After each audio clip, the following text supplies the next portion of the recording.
Hi tech बस पहुंच चुकी है वाराणसी, जो कि देश की सबसे हाई प्रोफाइल सीट है। प्रधानमंत्री नरेंद्र मोदी खुद यहां से चुनाव मैदान में हैं और आपको मालूम है जैसा कि देश का इस वक्त मौसम उत्तर भारत में गर्म है, वाराणसी का माहौल जो मौसम है वो गर्म है। और प्रधानमंत्री नरेंद्र मोदी कल एक बड़ा रोड शो करने जा रहे हैं वाराणसी में, जिसके बाद यहां का सियासी माहौल भी बहुत गर्म होने वाला है। और इसके बाद 14 तारीख को उनका नामांकन है। उनके सामने है उत्तर प्रदेश कांग्रेस के अध्यक्ष अजय राय, और इसके अलावा लगातार वो घूम घूम कर कह रहे हैं कि प्रधानमंत्री नरेंद्र मोदी नहीं, इस बार मैं जीतूंगा। बड़े बड़े वो दावे कर रहे हैं। तो हम आज बात करेंगे प्रधानमंत्री की उन गारंटीज की जो उन्होंने आज दी हैं पश्चिम बंगाल में। उसके जवाब में अरविंद केजरीवाल ने 10 गारंटीज दी हैं, उसकी बात करेंगे। अजय राय ने लेकिन एक बहुत बड़ी बात कही है। मैं चाहता हूं कि वाराणसी से हम अपना ये शो शुरू करें। अड़ी स्पेशल वाराणसी के एक ऐतिहासिक लोकेशन से हम संपूर्णानंद संस्कृत विश्वविद्यालय से शुरू करें,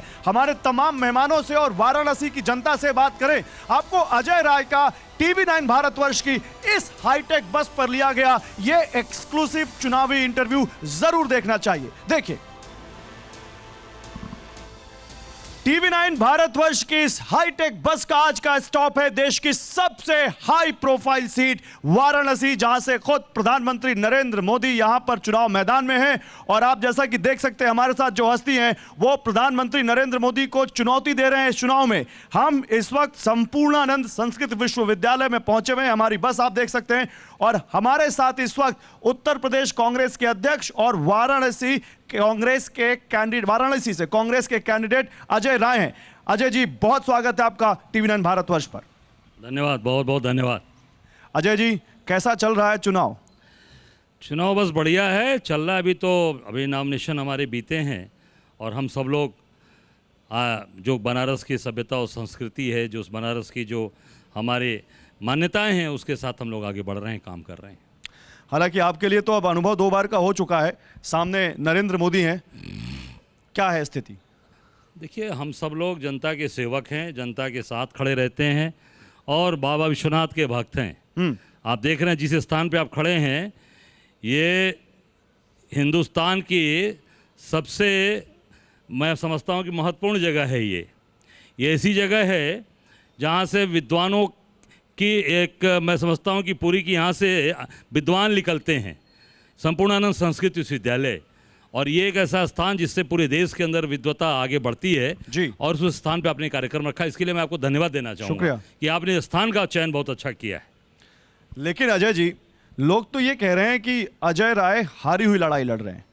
मैं आपसे जानना चाहता हूं कि ये लड़ाई आप प्रतीकात्मक तौर पर लड़ रहे हैं क्योंकि नरेंद्र मोदी को चुनौती देनी है, या वाकई जमीन पर कुछ है लड़ाई में? आप अब वो तो समझ में आ गया, अभी नामांकन मेरा 10 तारीख को हुआ जी, उस दिन समझ में आ गया होगा कि प्रतीकात्मक है कि मजबूत है।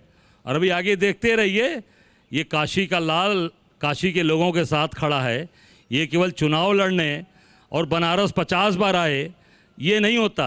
हम बनारस से कितनी बार बाहर निकले इस पे निर्भर करता है। हम काशी के लाल हैं, मिट्टी के लाल हैं, काशी के यहाँ के लाल हैं, इस मिट्टी के हैं, इस मिट्टी से जुड़े हैं। हम बाहर से आकर नहीं यहाँ आभा मंडल खड़ा करते हैं कि चुनाव आ गया, manage, TV manage, media manage, ये काम नहीं होता। हम लोग ज़मीन पर काम करने वाले लोग हैं। जब कोरोना के काल में, जब पूरे काशी में आज हाहाकार पूरे देश में मचा था, इस बनारस की धरती पर लोग परेशान थे, मर रहे थे, लोगों को कोई दवा देने वाला नहीं था, ऑक्सीजन देने वाला नहीं था, लोगों को अस्पताल में बेड दिलवाने वाले लोग नहीं थे, खून दिलवाने वाले लोग नहीं थे। तो ये काशी का बेटा अजय राय उनके साथ सर पे कफन बांध के खड़ा था और उनके साथ कंधे से कंधा मिलाकर खड़ा था। इनकी तरह केवल चुनाव और केवल दूर से हाल चाल लेना, मैं समझता हूँ केवल मन की बात करना, जन की बात नहीं भी कभी कांग्रेस यहाँ पर बनारस में कभी जनता से सवाल जवाब नहीं हुआ, केवल मन की बात हुई। तो बनारस के लोगों का मन की बात से भर चुका है। आप कह रहे हैं आप काशी के लाल हैं, वो कहते हैं कि मैं माँ गंगा का बेटा हूं।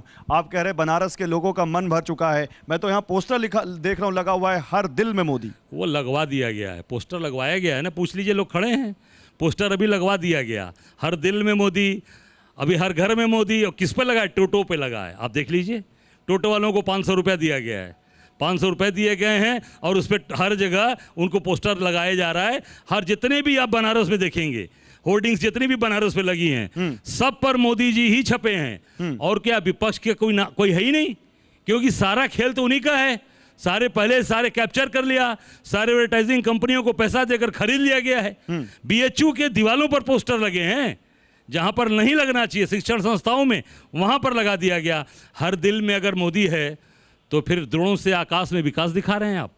विकास दिखाना है तो धरती पर दिखाइए, जमीन पर दिखाइए। जमीन पर विकास तो दिख नहीं रहा है। दूसरा संपूर्णानंद क्यों नहीं बना दिया आपने? नहीं, जिस जगह पर आप खड़े हैं, यह संपूर्णानंद यूनिवर्सिटी किसकी देन है? आप पूछ सकते हैं। ये संपूर्णानंद यूनिवर्सिटी ये कांग्रेस की देन है, जहां आपकी ये बस खड़ी है। क्यों नहीं 10 साल में मोदी ने कोई ऐसी संस्था बना ली जहां आप बस लगाकर और उनकी बड़ाई होती तो निश्चित तौर से हम लोग भी प्रशंसा करते कि भाई बनारस में एक अच्छी शिक्षण संस्थाएं बना दी, बनारस के अंदर एक अच्छा विकास तो हुआ है बनारस का। कहां बता दीजिए। आप देखिए, सड़कें देख लीजिए, आप घाट देख लीजिए, एयरपोर्ट से आने चलिए मेरे साथ घाट देख लीजिए। आप तो है बनारस मेरे साथ घाट देख लीजिए। चलिए अभी हमारे साथ महिषासुर घाट से 80 घाट से जहां पे फावड़ा चलाया था मोदी जी ने, उसी 80 घाट पर जो 80 नदी थी 80 नाले के रूप में गंगा जी में वहीं पर विसर्जित हो रही है। आप वहां चल के देख सकते हैं, पूरे घाट दरक रहे हैं, घाट बैठ रहे हैं। सड़कें तो हर सरकार में बनी है। एक भी कल कारखाना बनारस को मिला है क्या? एक कल कारखाना जहां मोदी जी गुजरात कल कारखाना ले गए, कहां ले गए? महाराष्ट्र से 2 बड़ी कंपनियां, बोइंग की, इलेक्ट्रॉनिक चिप की बड़ी कंपनियां, 1.5 लाख करोड़ की कंपनियां महाराष्ट्र से गुजरात गई। बनारस क्यों नहीं आई? बनारस क्यों नहीं आई? ये मेरा सवाल है। क्योंकि हमारे लोग, हमारे नौजवान टोटो चलाएंगे। हमारे नौजवान केवल आप उनको टोटो चलवा कर और उनको आप किस पे क्या लाना चाहते हैं? एक फैक्ट्री लगी है अमूल की यहाँ पर। तो फिर मेरी बात हो जाने दीजिए पूरी। अमूल की एक फैक्ट्री लगी है यहाँ पर। वहां मैं विधायक था 5 बार पिंडरा विधानसभा में, और वो करखियाओं में 2016 में उसकी रजिस्ट्री बनासकांठा सोसाइटी की मैंने कराई थी। वो कोर्ट एलिगेशन के नाते नहीं हो पाई। मोदी जी आकर उसका पूरा उद्घाटन और समापन करके गए। उसमें भी जो परमानेंट एम्प्लॉई हैं वो सभी लोग बाहर के लोग हैं। बनारस के लोगों को परमानेंट एम्प्लॉय नहीं, आउटसोर्सिंग पर क्यों रखा गया है? केवल वहां पे झाड़ू पोछा और वहां पे लेबर का काम नहीं। लेकिन अजय जी, अगर ऐसा है तो फिर मोदी जी 2014 में जीते, 2019 में जीते, इनफैक्ट विधानसभा में भी पिछली बार आप हार गए, विधानसभा में भी आप जीत जाते, फिर जीत क्यों नहीं रहे आप यहाँ से? जीतने का बता दूं पैमाना, मेरे जीतने का जो भी वोट मेरा रहा है प्रतिशत, उस प्रतिशत में भारतीय जनता पार्टी मेरा वोट कम नहीं कर पाई। अजय राय हमेशा 50,000, मैं इंडिपेंडेंट चुनाव जीता 43,000 पे, 96 का विधायक जी पहला 38,000 पे। मेरा जब भी चुनाव जीतने का जो भी पैमाना रहा है वो 50,000, 51,000, 49,000 उतना वोट पाया हूं मैं। नहीं, आप फिर पाया, मेरी बात हो जाने दीजिए।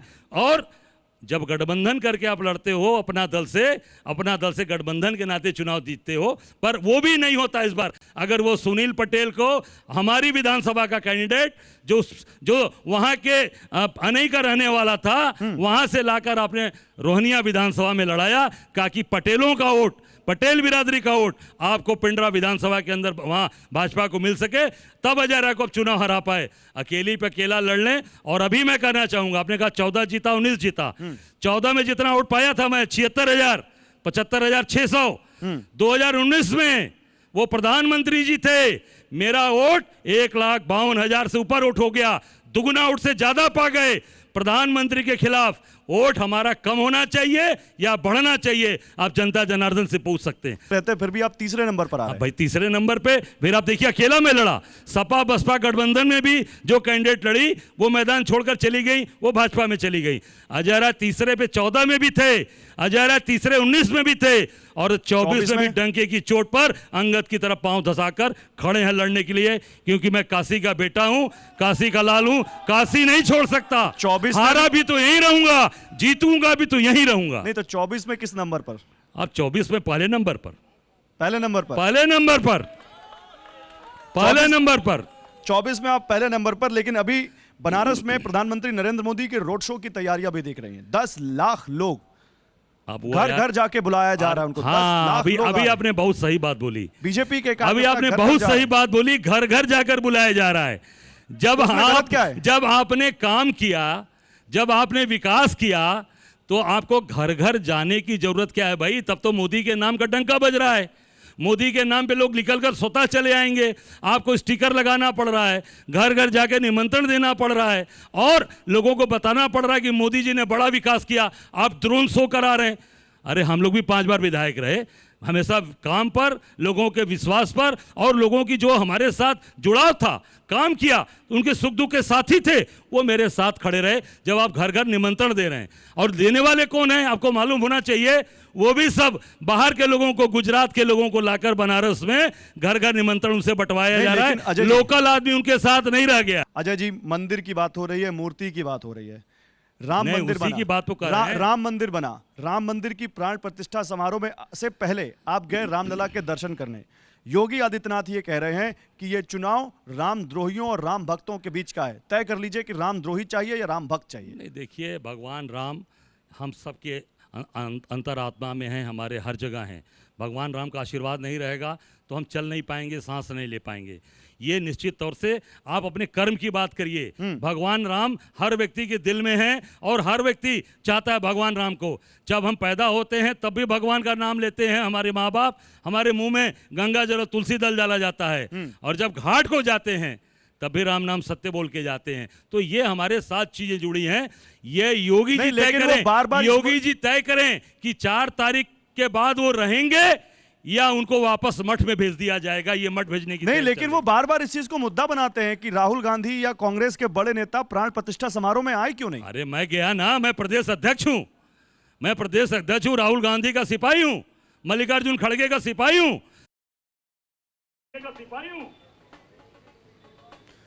तो देखा आपने, कांग्रेस के प्रदेश अध्यक्ष और वाराणसी से प्रत्याशी अजय राय यहां पर साफ कह रहे हैं कि मैं मल्लिकार्जुन खड़गे का सिपाही हूं और वो कह रहे हैं कि वाराणसी में जो देख लीजिए हवा हमारे पक्ष में चल रही है। लेकिन प्रधानमंत्री नरेंद्र मोदी आज बंगाल में थे और वहां उन्होंने एक और नैरेटिव सेट करने की कोशिश की है। वहां उन्होंने 5 गारंटियां दी हैं। आइए जल्दी से आपको दिखा देते हैं प्रधानमंत्री नरेंद्र मोदी ने क्या कहा है, सुनिए।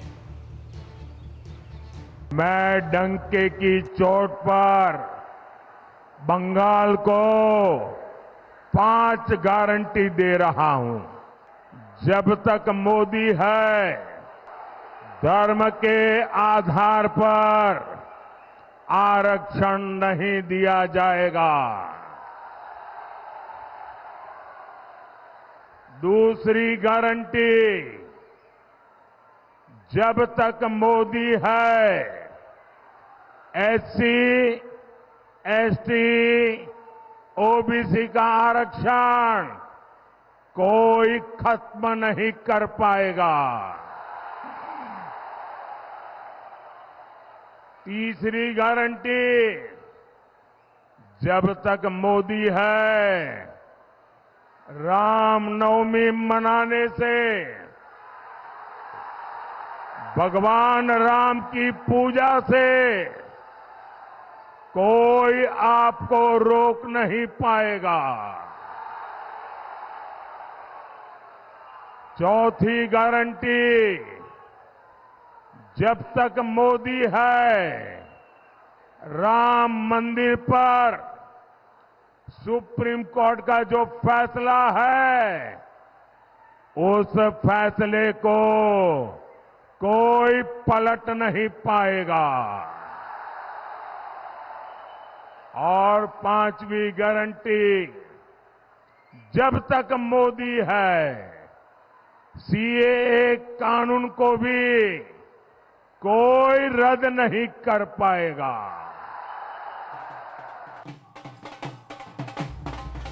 तो प्रधानमंत्री नरेंद्र मोदी की गारंटी, प्रधानमंत्री नरेंद्र मोदी का संसदीय क्षेत्र और प्रधानमंत्री नरेंद्र मोदी की लोकप्रियता को चुनौती देते हुए अजय राय। भैया एक बार देखिए, यहां पर माहौल बना हुआ है, जनता बैठी हुई है। रुक जाइए भैया, एक बार जोरदार तालियां वाराणसी के लिए, वाराणसी के लोगों के लिए, वाराणसी की राजनीति के लिए। देखिए जनता में जोश बहुत दिख रहा है, जनता में जोश बहुत दिख रहा है। जनता तैयार है, हम भी तैयार हैं, नेता तैयार है कि नहीं, जल्दी से उन्हीं से बात करते हैं। और आज वाराणसी में हमारे साथ बात करने के लिए हैं डॉक्टर धर्मेंद्र सिंह, प्रदेश उपाध्यक्ष है बीजेपी के, विधान परिषद के सदस्य हैं। जोरदार तालियां हो जाए धर्मेंद्र जी के लिए। हमारे साथ यहां पर मनोज राय धूपचंडी जी हैं, समाजवादी पार्टी के प्रवक्ता भी जुड़ रहे हैं थोड़ी देर में। संजीव सिंह हमारे साथ हैं, कांग्रेस पार्टी के। संजीव सिंह का जोरदार स्वागत हो। और सुभाष चंद्र मांझी जी हमारे साथ हैं, बीएसपी के लीडर, इनका भी एक बार जोरदार तालियों से स्वागत हो। भैया तालियों में इतनी कमजूसी क्यों? नेता कोई भी हो, हम बात करेंगे वाराणसी की। एक बार जोरदार तालियों से स्वागत तो देखिए यहां पे हुआ धर्मेंद्र जी। लेकिन अभी अभी अजय राय इसी बस पे बोल के गए हैं, वाराणसी का लाल मैं हूं, मैं यही रहता हूं चाहे जीतूं या हारूं, मैं वहां कहीं बाहर से नहीं आता हूं और वाराणसी इस बार फैसला पलटेगी। क्या कहना है आपका? देखिए, वाराणसी सबकी है, काशी सबकी है, बाबा विश्वनाथ सबके हैं। अफसोस इस बात का है कि जो लाल कहते हैं वो अपने नेताओं की बात नहीं सुनते हैं। उनको अयोध्या से नफरत है, उनको काशी विश्वनाथ धाम से नफरत है, उनको मथुरा से नफरत है। मैं सवाल अगर करूं इस काशी से, तो मैं काशी में हूं। और पूर्वांचल की बात करूं, आज देश को पुनः ये लोग सांप्रदायिक चश्मे से देखने का प्रयास कर रहे हैं। जब 1947 में 1946 में देश का विभाजन हुआ था तो दुनिया का अकेला देश था भारतवर्ष जहां सांप्रदायिक आधार पर विभाजन हुआ। लेकिन आज इन 10 वर्षों में मैं कहना चाहता हूं कि हज हाउस का विस्तार हुआ, लेकिन कैलाश धाम के यात्रियों को सुविधा नहीं मिलती थी, काशी विश्वनाथ धाम में सुविधा नहीं मिलती थी। अच्छा। अयोध्या में भगवान राम 500 वर्ष प्रतीक्षा करते रह गए। ऐसे लोगों के बारे में क्या कहा जाए जो आज कहते हैं कि हम राम भक्त हैं, हम शिव भक्त हैं। वह कहाँ थे जब अयोध्या में प्रभु राम का रामलला विराजमान हो रहे राम भक्त थे। हैं, हम शिव भक्त हैं, लेकिन वो लोग कहाँ थे जब रामलला का प्राण प्रतिष्ठा समारोह हो रहा था? देखिए हमारे साथ मनोज राय धूपचंडी जी भी आ चुके हैं। मनोज जी, वाराणसी में हैं हम, प्रधानमंत्री यहां से लड़ रहे हैं, देश की सबसे हाई प्रोफाइल सीट। आपके पास आऊंगा, लेकिन पहले संजीव जी तीसरे नंबर पर दोनों बार, इस बार क्या होगा? देखिए, सबसे पहली बात यह है कि वडनगर के फर्जी चाय विक्रेता जो देश में निकले, अपने पूंजीपति मित्रों को आकर के पूरे देश के संसाधनों को बेचने का काम किया। जिस व्यक्ति ने मां कहा गंगा को, उसका सीना भी चीरा, 12 करोड़ खाया। और आज केंद्रीय प्रदूषण बोर्ड कह रहा है कि देश में सबसे प्रदूषित नदी है तो गंगा है। 18% जीएसटी के साथ मां गंगा का गंगा जल बेचने का काम किया। दूसरी तरफ देश जब आजाद हुआ तो सुई नहीं बनती थी, वो काम हमने किया। यहां पर लाने का आज संपूर्णानंद जी के इस विश्वविद्यालय में खड़े हैं जो कांग्रेस के वरिष्ठ नेता थे और उत्तर प्रदेश के मुख्यमंत्री थे। ये विकास यहाँ पे है। तीसरी बात, जो आप कह रहे हैं कि यहाँ कुछ नहीं होता था, अरे हज हाउस को तो पूछे, आप यूपी का बजट देख लीजिए, मदरसों को सबसे ज्यादा बजट योगी सरकार ने दिया, ये भी इनका सच है। तुम वहां चेहरा लेके चलते हैं। और दूसरी तरफ जिस विकास की बात करते हैं, कौन से विकास की बात करते हैं? 75 साल हो जाएंगे प्रधानमंत्री जी, अगले वर्ष प्रधानमंत्री नहीं रहेंगे, क्योंकि उन्होंने कहा था। अमित शाह ने उसको रिप्लाई किया है, अमित शाह जी ने उसका रिप्लाई किया है। मैं कह रहा हूं, अमित शाह की रिप्लाई नहीं चलेगी तो कहते हैं कि साहब जुमला बोलते प्रधानमंत्री जी, तो क्या ये भी जुमला था क्या? जवाब दीजिए धर्मेंद्र जी, क्योंकि जवाब दीजिए। क्योंकि आडवाणी जी को उन्होंने बैठा दिया। दिग्भ्रमित लोग हैं। आज दुनिया तीसरी अर्थव्यवस्था भारत बनने जा रही है। मैं काशी में खड़ा हूं, काशी की जनता जानती है कि इन 10 वर्षों में विकास का क्या पैमाना हुआ है। आज 10 वर्षों के अंदर काशी में अनगिनत काम हुए हैं। हम बचपन में थे जब हम एक आरोपी बना हुआ था। मैं काशी की जनता से पूछूंगा इस बारे में। धर्मेंद्र जी, मैं आ रहा हूं, आप लोगों के पास आ रहा हूं। हाथ उठाइएगा भैया, काशी वाले जो कहना चाह रहे हो, खड़े हो भैया, क्या कहना चाहते हैं जल्दी। आज तक के इतिहास में किसी नेता ने बनारस को इस दृष्टि से नहीं देखा है जिस दृष्टि से प्रधानमंत्री जी देखे हैं। आज पूरे विश्व में बनारस का डंका बज रहा है। पूरे विश्व में बनारस का डंका बज रहा है। भैया बोलिए, खड़े होइए, क्या कहना जल्दी। बनारस के ना? हाँ, बनारस। बोलिए। जो प्रधानमंत्री जी हैं, इस जिस विश्वविद्यालय में आप कार्यक्रम कर रहे हैं, इस विश्वविद्यालय को राष्ट्रीय केंद्रीय विश्वविद्यालय बनाने के लिए कहे थे, आज तक नहीं बना केंद्रीय विश्वविद्यालय। इस विश्वविद्यालय का जमीन प्रधानमंत्री जी, मुख्यमंत्री जी मिलकर बिजली विभाग को दे दिए। बिजली विभाग को दे दिए। लोगों में नाराजगी है। भैया खड़े होइए, आप तो बिल्कुल प्रबुद्ध विद्वान, संस्कृत विश्वविद्यालय, क्या नाम है आपका? मेरा नाम योगी सूर्यनाथ है और मैं कविता लिखता हूँ, कवि हूँ। क्या बात है, सुनाइए कुछ फिर। हाँ, मेरा सवाल बीजेपी वालों से है। पहले कविता जी, कविता के माध्यम से कुछ प्रश्न करता हूँ। अमृत में विष भरे रसायन को तुम घोल रहे हो क्यों? अमृत में विष भरे रसायन को तुम मिला रहे हो क्यों? नमामि गंगे वाले झूठे नारे लगा रहे हो क्यों? नमामि गंगे वाले झूठे नारे लगा रहे हो क्यों? गंगा की सफाई पे सीना चौड़ा करते हो फिर क्यों? गंगा जी में डीजल वाली नौका चला। गंगा जी में डीजल वाली नौका चला क्यों रहे? भैया आप बताओ क्या कहना है? जी, देश के जो हमारे यशस्वी प्रधानमंत्री जी हैं, उनका डंका पूरे विश्व में बज रहा है, क्योंकि इनके जैसा घोटाला चंदा चोरी का मामला कहीं नहीं है। ये देखिए चंदा चोरी पे आ गए। भैया बोलो जल्दी। सर, मेरा कांग्रेस के प्रवक्ता से एक सवाल है कि यह कांग्रेस के लोग देश का विरोध, मोदी जी का विरोध करते करते देश का विरोध क्यों करने लग जाते हैं और सनातन धर्म का आए दिन विरोध क्यों करते हैं? ये जवाब संजीव जी दीजिए। बहुत अच्छा सवाल, जल्दी जवाब दीजिए। बहुत अच्छा सवाल हाँ। है। मैं अपने साथी से जरूर बोलने कहूंगा दीजिए। कि हम सनातन का आ रहा हूं, सबके पास आ रहा हूं। जरा सनातन हाथ का उठाइएगा। सम्मान करते हैं। 3 सवाल हैं। हाँ। काशी विश्वनाथ मंदिर का यहाँ पर जब शिलान्यास हो रहा था, तो जिस काम को धर्मगुरु को करना चाहिए था, तो क्या है वो शंकराचार्य मोदी जी थे क्या? 4 सनातन धर्म को मानने वाले शंकराचार्यों ने कहा कि राजनीतिक ये कार्यक्रम हो रहा है अयोध्या में, उनका भी चारों अपमान ने किया। कहा था? उनका चारों भी ने कहा था? बिल्कुल चारों ने बिल्कुल नहीं कहा था? चारों ने कहा था। और उसके कुछ तो आए भी थे बाद उसमें। 5वें पूछे इनसे, नहीं पूछे कि क्या मोदी जी 5वें शंकराचार्य थे क्या? ये सही था क्या? पूछे। क्या बोल रहे हो भैया, क्या बोल रहे हो? चारों शंकराचार्य जी ने नहीं कहा था, ये आप गलत बोल रहे हैं। आप उठा के देख कृपया लीजिएगा थोड़ा- गूगल पे, मैं इसी क्या- कार्यक्रम में हूँ। देख के आइए और आप ट्वीट क्या बोल रहे थे? देखिए। क्या बोल रहे हैं? भारतीय जनता पार्टी के झंडा बने आप। शंकराचार्य ने विरोध किया था और बोले, और जो शंकराचार्य वो प्योर कांग्रेसी हैं, जिन्होंने अरे धर्म को राजनीति मत मिलाइए भैया। और कोई बोलिए, बोले भैया। सर, बात रोजगार पे होनी चाहिए, महंगाई पे होनी चाहिए, ना कि धर्म पे होनी चाहिए। ये बात धर्म पे होनी चाहिए, नहीं होनी चाहिए महंगाई पे, रोजगार पे। सुनिए, अब इंडिया गठबंधन में हमारे साथ दूसरे जो नेता हैं, हमारे साथ मनोज राय जी हैं। मनोज राय जी, यही सबसे बड़ा सवाल है इस चुनाव का। किस मुद्दे पर चुनाव हो रहा है? महंगाई पे हो रहा है, रोजगार पे हो रहा है, या धर्म पे हो रहा है? बताइए। मोदी के लूट पर हो रहा है, मोदी को हटाने के लिए हो रहा है। आप कल्पना कर सकते हैं कि कोरोना से हम लोग, घर के लोग मर रहे हो और उससे आप चंदा ले लें? आप कल्पना कर सकते हैं कि जिस गौ हत्या के नाम पर, मांस निर्यात के नाम पर आप रोकने की बात करते हो, उससे आप चंदा ले लें? आप हिंदू धर्म की बात करते हैं, आप सनातन धर्म की बात करते हैं। बेरोजगारी पे स्ट्राइक क्यों नहीं कर रहे हैं? महंगाई पे स्ट्राइक क्यों नहीं कर रहे हैं? कौन करेगा स्ट्राइक? बनारस हिंदू कौन करेगा जो सत्ता में रहेगा? आप सर्जिकल स्ट्राइक की बात कर रहे हैं? प्रधानमंत्री करेंगे, क्यों नहीं करते हैं? आप सर्जिकल स्ट्राइक की बात कर रहे हैं? आखिर 400 क्यों चाहिए इनको? क्यों संविधान बदलना चाहते हैं? ये सवाल है। 400 क्यों चाहिए? धर्मेंद्र जी, 1 मिनट। बाबा साहब को क्यों हटाना चाहते हैं लोगों के मनों से? भैया बताइए, 400 क्यों चाहिए? मैं आ रहा हूं।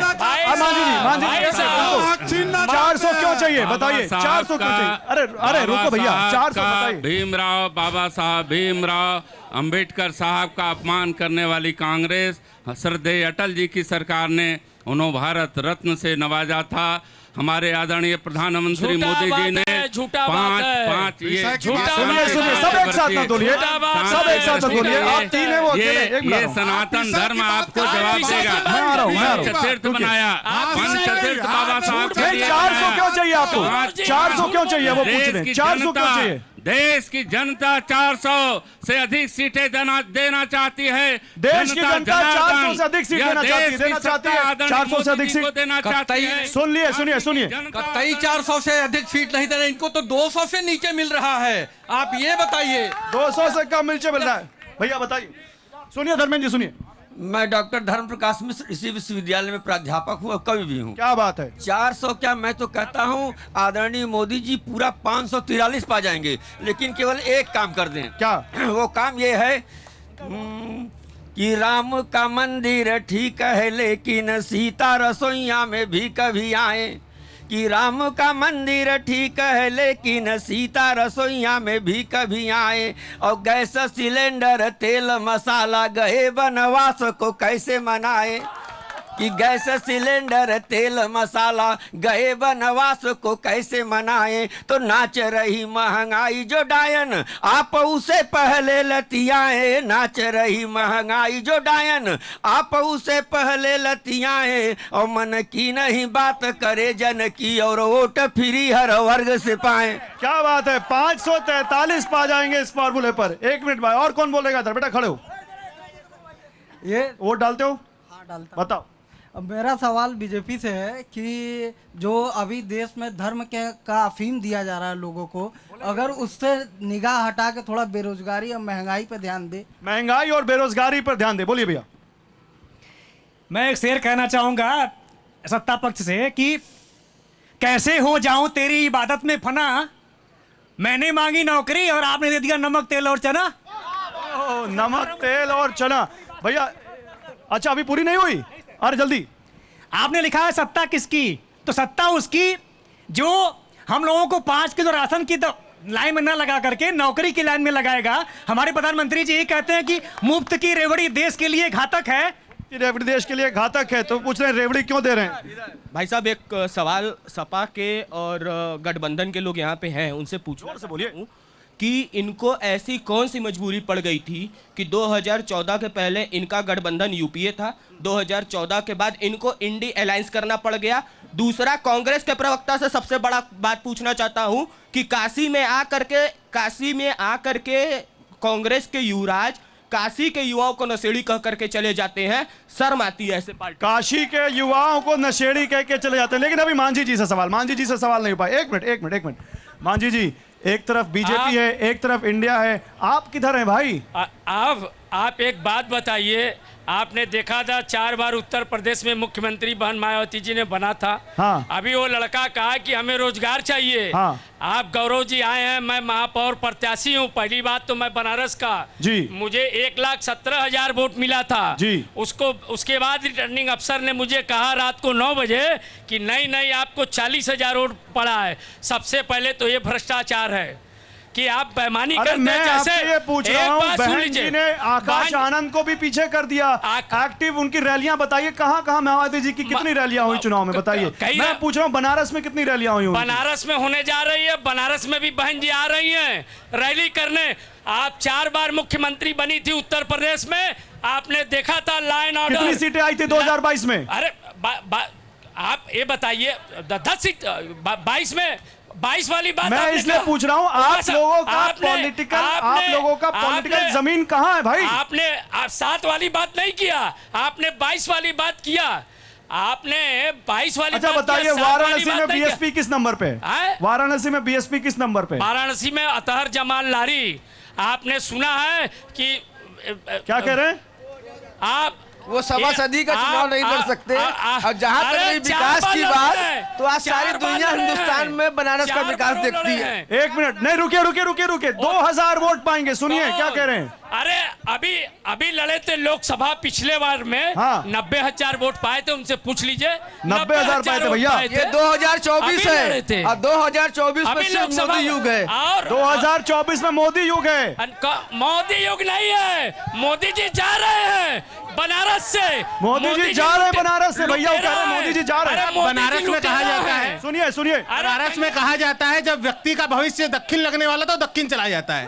राहुल गांधी जी दक्षिण गए, दक्षिण से चुनाव लड़ा। लेकिन मुझे यह बताइए कि इस बार उन्होंने अमेठी से ना चुनाव लड़ते हुए रायबरेली की सीट को क्यों चुना, जब अमेठी उनका घर है? अमेठी न जाकर रायबरेली क्यों गए भैया? देखिए, मैं एक चीज यही पूछना चाहता हूं, इंडी गठबंधन के दोनों प्रवक्ता हैं कि अजय राय जी भारतीय जनता पार्टी के डीएनए से पल्लवित पोषित हैं, तो इनके पास क्या सपा और कांग्रेस के पास कोई नेता नहीं? लेकिन जनता पार्टी के, लेकिन आप जिसको इंडी कह रहे हैं उसको वो इंडिया कहते हैं। अरे वो इंडी है, सुन तो लीजिए। सुन लीजिए, क्या अखिलेश यादव के अंदर इतना गट्स नहीं था? क्या राहुल गांधी और प्रियंका गांधी के अंदर इतना गट्स नहीं था कि आकर के काशी से चुनाव? हाँ बोलिए। ये इंडिया गठबंधन नहीं है, इंडी गठबंधन है। ये इंडी गठबंधन, हरी झंडी गठबंधन। इंडी गठबंधन भैया, इधर 1 मिनट भैया, इंडी इंडिया। सर देखिए, ये इंडी ही है क्या है कि बीजेपी वालों ने जितना विकास किया है, बनारस में 12 घंटे लाइट नहीं रहते थे, आज जब से मोदी जी आए 24 घंटे लाइट रह रहे हैं। ये भैया भैया भैया बोलिए, बनारस का विकास किसने किया? विकास के बारे में छोड़िए, जनजाति का गौण जाति प्रमाण पत्र बनाने के लिए हर तहसील पर धरना प्रदर्शन साल भर 2 साल से चल रहा है, लेकिन जाति प्रमाण पत्र गौण जाति का नहीं बन रहा है, नहीं बन रहा है, नहीं बन रहा है। बोलिए बोलिए भैया, वाराणसी का विकास किसने किया? मैं पहले आपको बनारस का नहीं, इसी विश्वविद्यालय की बात बताऊं। जल्दी लेकिन शॉर्ट में यही बताऊंगा कि इससे पूर्व में मोदी जी जब नहीं यहाँ भ्रमण किए थे, उससे पहले यहाँ चारों तरफ गंदगी होती थी। फिर एक बार मोदी जी ने यहाँ पर रोड राउंड मारा छात्रावास तक। उसके बाद हमारे विश्वविद्यालय में एक ऐसे योग्य कुलपति आए जिन्होंने चारों तरफ से विश्वविद्यालय का काया, मतलब अच्छा हो गया विश्वविद्यालय में। ओके ओके ओके भैया भैया, और इधर पीछे कोई कुछ बोलेगा? हाँ भैया खड़े हो। इंडिया गठबंधन, वाराणसी के कौन विकास कर सकता है? हमारा सवाल दूसरा था। नहीं, पहले आप राय दीजिए। राय तो प्रधानमंत्री अपने हैं। प्रधानमंत्री अपने? जी प्रधानमंत्री अपने, नरेंद्र मोदी जी अपना ही है, वही विकास कर सकते हैं। आप बोलिए, क्या बोल रहे थे? जल्दी। ये बोलना था इंडिया गठबंधन से कि प्रधानमंत्री कौन बनेंगे उनके द्वारा। इंडिया गठबंधन से प्रधानमंत्री कौन बनेगा? समाजवादी पार्टी इसका जवाब दे। एक मिनट भैया रुकिए, अभी थोड़ा सा उनसे भी बुलवा लें भैया, सब आप ही लोग बोलेंगे। बताइए भैया मनोज राय जी, इंडिया गठबंधन से प्रधानमंत्री कौन बनेगा? ये जनता पूछ रही है। रुकिए जवाब लीजिए। अरे भैया सब आप ही बोल लेंगे, उनको बोलने दीजिए थोड़ा। बोलिए। समय लेके सुनिएगा जवाब, समय लेके जवाब सुनिएगा। जैसे हम लोग चुपचाप सुनते रहे, आप इधर उधर घूमते रहे, तो हमारा भी जवाब सुन के सुनिएगा समय लेके। इसके ठीक पीछे, अच्छा बीबी छोड़ पे कौन बोलेगा? नहीं आप बीबी छोड़ पे कौन बोलेगा? हमसे बात करिए, हमसे बात। रमन्ना जो बलात्कारों का मसीहा है, 2-2 हजार कैसेट आ रहे हैं, बाप और पुत्र। भैया बोलने दीजिए, बोलने दीजिए। जाकर के मेरे सवाल पे इंडिया गठबंधन का प्रधानमंत्री कौन? भैया रुकिए भैया रुकिए, उसका अभी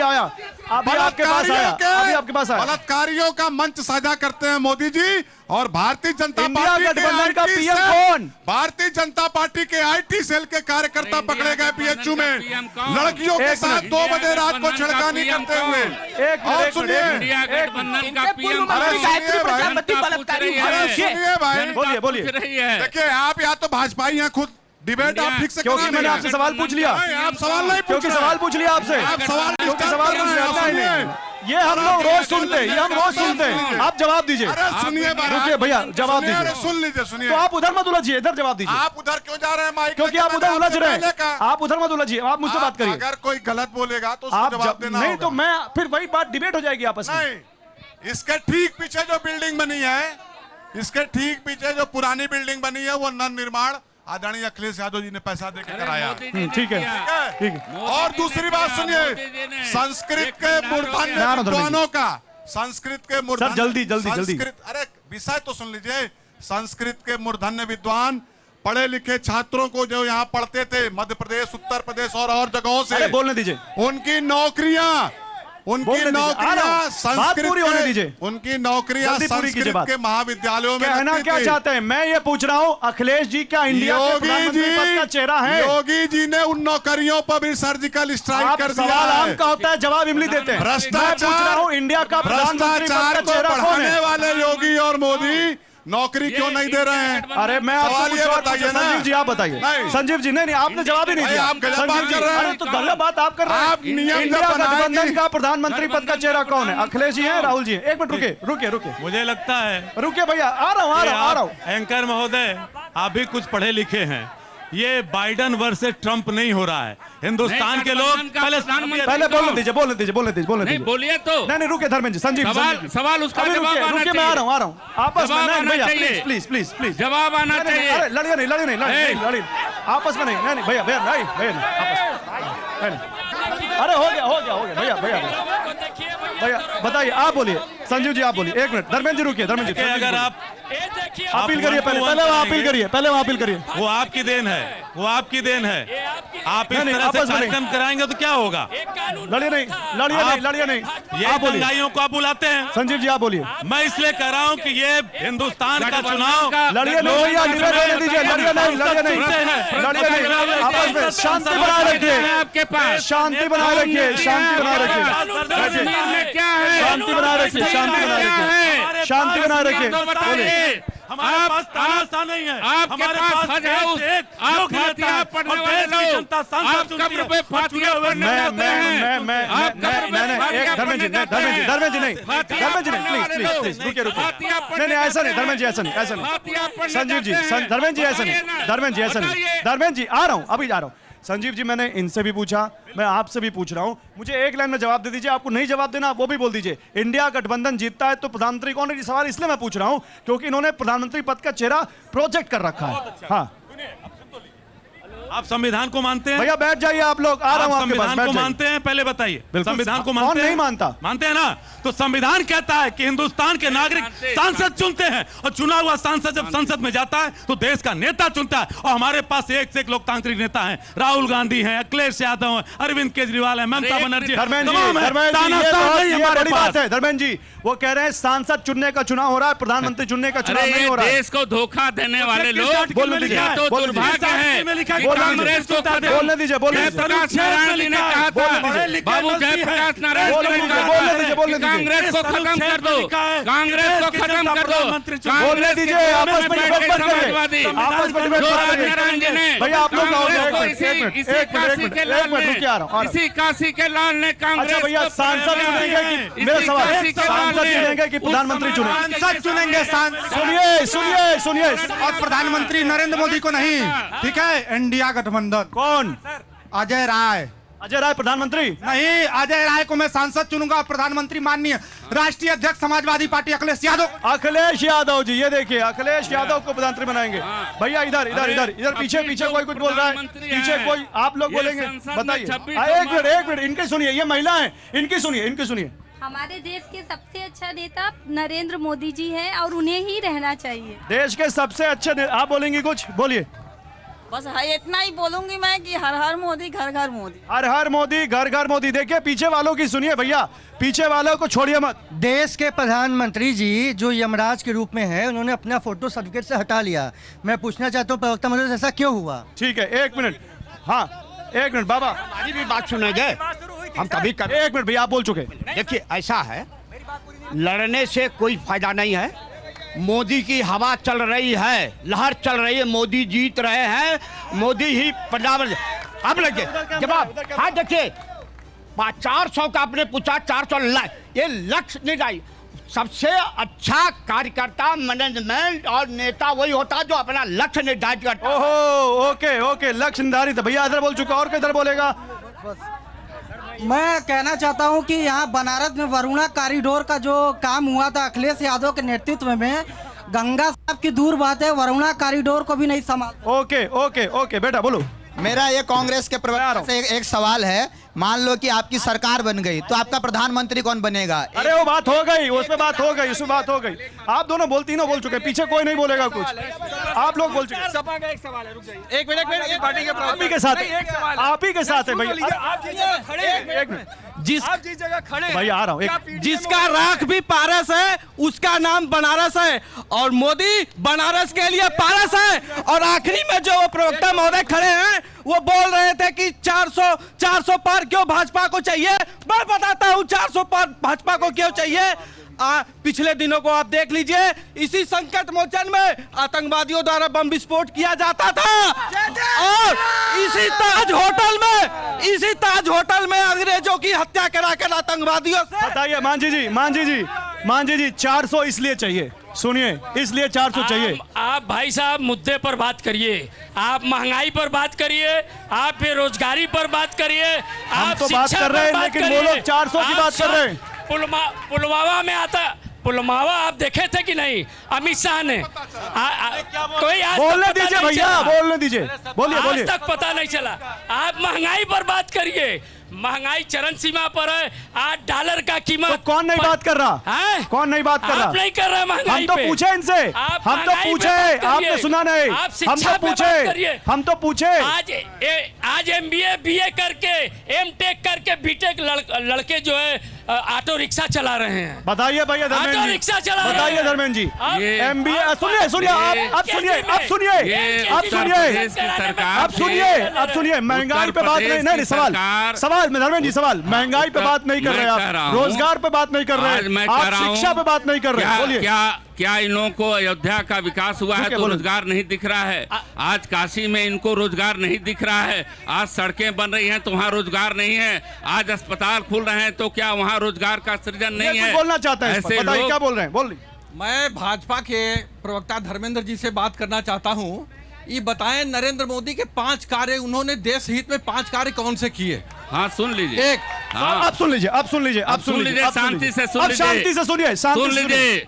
देश का स्वाभिमान बढ़ाने वाले नरेंद्र मोदी जी जब कश्मीर में 370 समाप्त हुआ, अयोध्या में भगवान राम का मंदिर सज गया।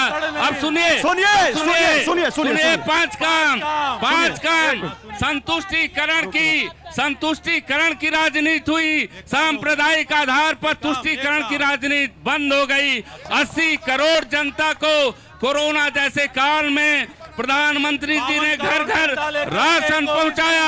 ऐसे नरेंद्र मोदी जी देश के गौरव को बढ़ाने वाले, देश के गौरव को सम्मान को बढ़ाने वाले हमारे आदरणीय प्रधानमंत्री, काशी के लाल, काशी के बेटे, काशी गंगा के बेटे, जिन्होंने पूरी दुनिया में काशी का मान बढ़ाया, देश का मान। मैंने पूछा नरेंद्र मोदी ने देश के योगदान में 5 कौन से काम किए? आप उल जलूल की बात बोल रहे हैं। भूल गए देश का विभाजन, ये ऐसी भाषा नहीं। देश को एक सूत्र में पिरोने वाले। क्या कह रहे हैं मनोज जी? क्या कह रहे हैं मनोज जी? क्या कह रहे हैं मनोज जी? क्या कह रहे हैं मनोज जी? मनोज जी सुनिए सुनिए मनोज जी, धर्मेंद्र जी सुनिए, धर्मेंद्र सुनिए सुनिए सुनिए भाई। अब आप पद पा गए। मनोज जी बोलिए। अरे आप लोग बोल चुके, इधर आएंगे, इधर आऊंगा। देश का स्वाभिमान बढ़ा तो मनोज जी बोलेंगे, देश का नेताजी बोलेंगे। देश का स्वाभिमान बढ़ा तो रुपए की कीमत क्यों नहीं बढ़ी? देश का स्वाभिमान बढ़ा तो रुपए की कीमत नहीं बढ़ी, इस पे बात नहीं करेंगे। $1 अरे सुन लीजिए भैया, एक साथ मत बोलिए। आप देखिए असली जो मुद्दे हैं देश के, आप भीड़ जुटा वो जो काम गिना रहे हैं उस पे आप संतुष्ट हैं? कौन सा काम वो जो भी गिना रहे थे? अरे महंगाई कम नहीं हुई। बताए तो कश्मीर पर बोले ना, इंदिरा गांधी ने तिरंगा लहरा रहा है कश्मीर में। क्या किया मोदी जी? चीन तिरंगा लहरा रहा है। धर्मेंद्र जी सुनिए, आप ही को बोल रहे हैं। धर्मेंद्र जी सुनिए, नरेंद्र मोदी जी ये प्रेरणा से ये देखिए, ये नहीं एक एक करके बोलिए, जल्दी खत्म करिए जल्दी। लाखों किलोमीटर अंदर आ गया है। हाँ आ रहा हूँ। क्या कभी आप कल्पना कर सकते थे? क्या कभी आप कल्पना कर सकते थे कि सरकारी नौकरी 4 साल की होगी? भैया वो कह रहे चीन आ गया अंदर। एक सवाल, वो भी सेना की। जो ये क्या कल्पना कर सकते थे आप? महंगाई की बात कर रहे हैं आप लोग, तो आपको पता होना चाहिए यूक्रेन रसिया लड़ रहे हैं और आपका इजराइल से ईरान लड़ रहा है। जगह जगह लड़ाई हो रही है, वैश्विक मंदी है, केवल भारत में मंदी नहीं है। आपको जान क्या बोल रहे हैं? क्या बोल रहे हैं? क्या बोल रहे हैं? महंगाई पे बात कर रहे, यूक्रेन कहाँ यहाँ आ गया? पहले यहाँ रोजी रोजगार की बात करो। सामने आप रोजी की बात, ढेर से मंदिर खोल दे। अरे आपस में बस नहीं, एक एक करके ज्यादा मंदिर खोल देने का लाठी दाना बेचेंगे। ठीक है इधर भैया आप बोलिए भैया, आप पीछे मत आओ, 1 मिनट। इस बार म से मोदी नहीं, म से महंगाई और म से मणिपुर बनेगा। और इस बार इंडिया का बोलो बेटा, बोलो। जैसा कि मैं पूछना चाहूंगा सत्ता पक्ष से कि हमारे एजुकेशन सिस्टम के लिए, जो शिक्षा के लिए ये बात होती है, उसमें ये पूछना चाहूंगा कि हमेशा परीक्षा होती है, रद्द हो जाती है, और उसके लिए कहते हैं कि समय से परीक्षा कराएंगे 6 महीने में। हमारा आरओ का पेपर रद्द हुआ, पीसीएस का हमारा आगे बढ़ा दिया गया, लेकिन उसके लिए कोई बातें नहीं हो रही। पेपर लीक पे कोई बात नहीं हो रही है। पेपर लीक, ये आपके लिए एक सवाल है। पेपर लीक पे कोई बात नहीं हुई। धर्मेंद्र जी, पेपर लीक का क्या जवाब है? उत्तर प्रदेश में एक वातावरण था, सबसे नहीं बात हो सकती, बोलने दीजिए। उत्तर प्रदेश में नौजवानों का हक मारने वाली समाजवादी पार्टी सरकार थे। अनिल यादव उसके चेयरमैन थे, बर्खास्त हुए। नाम जैसे अमरेंद्र है तो वहाँ सुरेंद्र इटावा मैनपुरी के युवाओं को ही नौकरी मिलती थी। सारा भैया, उत्तर बोलने तो प्रदेश दीजिए। सारा उत्तर प्रदेश अछूता रह जाता था। आज पूरे उत्तर प्रदेश में योगी जी की सरकार सारे युवाओं को पारदर्शिता के साथ, पूर्ण पारदर्शिता और ईमानदारी के साथ रोजगार देने संजीव का जी काम आपका जवाब दे रहे कर रही हैं। संजीव जी आपका है। जवाब जहाँ दे भी रहे हैं। अगर ओके, गड़बड़ी ओके। है संजीव जी तो जवाब दे रहे हैं गड़बड़ी आपका। पर ओके, सख्त कार्रवाई हो रही है। संजीव जी, संजीव जी, मुझे लगता है कि धर्मेंद्र जी थोड़ा सा अपने सांसद तापिर गांव का बयान पढ़ लेंगे। अरुणाचल प्रदेश में भारतीय जनता पार्टी का सांसद कह रहा है कि 48 किलोमीटर चीन घुसाया। क्या यह स्वाभिमान है? जिस 370 का ये राहुल हटाने की गांधी बात जी से करते हैं, पूछे, आज कश्मीर कितनी की 3 जमीन सीटों नेहरू से जी ने दे भारतीय दिया? जनता पार्टी कितनी लोकसभा का नेहरू जी चुनाव ने अच्छा, एक सवाल है, इनकी सच्चाई है। और ये पेपर लीक सरकार है, 43 परीक्षाओं के पेपर लीक हुए। कहाँ है ये? एक मिनट रुके धर्मेंद्र जी रुके। आप लोगों ने चीन की बात की, आप लोगों ने राम मंदिर की बात की, आप लोगों ने देश के स्वाभिमान की बात करी। बनारस की जनता हाथ उठाएगी और बताएगी बनारस में वोट चीन पे पड़ेगा, स्वाभिमान पे पड़ेगा, या बनारस के मुद्दे पर पड़ेगा, या प्रधानमंत्री के चेहरे पर पड़ेगा? जल्दी बताइए, जल्दी खड़े होकर बताइए। प्रधानमंत्री के चेहरे पे पड़ेगा। प्रधानमंत्री के चेहरे खड़े प्रधानमंत्री के चेहरे पर मोदी को पड़ेगा, मोदी को विकास पे पड़ेगा। ठीक है, इधर बताइए खड़े होइए। सर वोट पड़ेगा कि गंगा कितनी साफ हुई? मत होइए, बैठे रहिए। इसमें पड़ेगा वोट, पड़ेगा नौजवानों के रोजी रोटी पर वोट पड़ेगा, महंगाई रोजी रोटी पर वोट पड़ेगा। विकास के मुद्दे पे रोजी रोटी रोजगार मेरे को चाहिए। किस पर वोट पड़ेगा? नीरव मोदी 10,000 करोड़ लेके चला गया, उस पर बात हो। इस पर बात होगी, बताइए। मेरा कहना है प्रधानमंत्री 2014 के मुद्दों पर क्यों नहीं बात करते? ठीक है। या नहीं, बीच में नहीं भैया, किस पे वोट पड़ेगा? किस पे? मोदी जी को वोट पड़ेगा, क्योंकि भारत का इतना तेज डेवलपमेंट में हो रहा है। मोदी जी पे वोट पड़ेगा, मोदी जी पे वोट पड़ेगा। मोदी जी पर वोट पड़ेगा हमारा। तो मोदी जी हैं तो सनातन धर्म। भैया किस पे वोट पड़ेगा? व्यापारी इस बार मोदी जी को चोट देगा। वो किस पे वोट पड़ेगा? राहुल गांधी के 30,000 नौकरी पे वोट पड़ेगा। 30,000 किस पे वोट पड़ेगा? राहुल गांधी 30,000 नौकरी पे। किस पे वोट पड़ेगा? नौकरी पे वोट पड़ेगा। किस पे वोट पड़ेगा? रोजगार और शिक्षा पे। मोदी है तो मुमकिन है। मोदी है तो मुमकिन। किस पे वोट पड़ेगा? हमारा मेट्रो कब बनेगा? क्या बनेगा? मेट्रो यहाँ बनने मेट्रो कब बनेगा? भैया किस पे वोट पड़ेगा? बताओ, खड़े हो।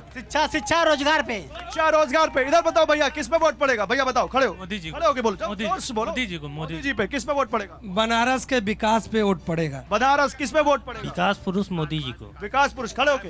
विकास पे पड़ेगा मोदी जी को। अब तक जितने भी लोग आए, अब तक के इतिहास में न भूतो न भविष्यति जैसा प्रधानमंत्री जी ने पूरे देश में, पूरे विश्व में अपने देश का स्वाभिमान। ठीक है भैया किस पे वोट पड़ेगा? खड़े हो। जितना कर ले बकैती आएगा मोदी। जितना कर ले बकैती आएगा मोदी। अब की बार 10 लाख पार। अब की बार 10 लाख पार। भैया बताओ। बनारस के मुद्दों पे वोट होगा और जो बनारस का मुद्दा सही से रखेगा उस पे उसी। आप तो यूथ हो, आप बताओ आप किस पे वोट डालोगे? मुद्दा क्या आपके लिए? सबसे ये सवाल है कि महंगाई पे क्या स्टैंड है? जो भी जीत के आएगा उसका महंगाई पे क्या है? किससे जीता हुआ? तो इस समय तो सत्ता में तो कोई बीजेपी है ना। अभी सत्ता में है लेकिन चुनाव होने वाला है ना, जो भी आएगा उसका क्या स्टैंड है? कौन जीत सकता है आपके साथ? वो तो नहीं पता। वो तो ठीक है।